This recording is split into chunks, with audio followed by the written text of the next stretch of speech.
લિંગસ્થળી ગામે આત્મીય યુવા પર્વ 2025 છાણભોઈના ઉપક્રમે હરિધામ સોખડાના પરમ પૂજ્ય હરિપ્રસાદ સ્વામીજીના અનુગામી પ્રગટ ગુરુ હરિપરમ પૂજ્ય પ્રેમ સ્વરૂપ સ્વામીજીના સાનિધ્યમાં ભવ્ય સત્સંગ સભા યોજાઈ હતી.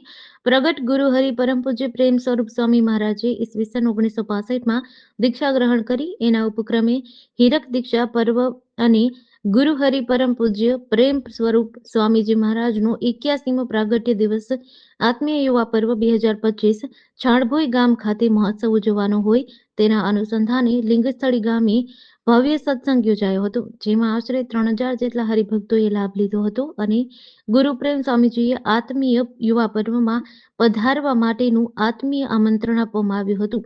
સાથે જ રાષ્ટ્ર જાગૃતિ અને પર્યાવરણની જાળવણી માટે લિંગસ્થળી ગામના નાગરિકો તેમજ યુવાનોએ મળી ગુરુ હરિ પ્રેમ સ્વરૂપ સ્વામીજી પધાર્યા એ નિમિત્તે વન વિભાગના સંયુક્તથી 1200 વૃક્ષ વાવવાનો સંકલ્પ કર્યો હતો. જેડીસી ન્યૂઝ સાથે નિરંજન ચૌહાણ, ડભોઈ.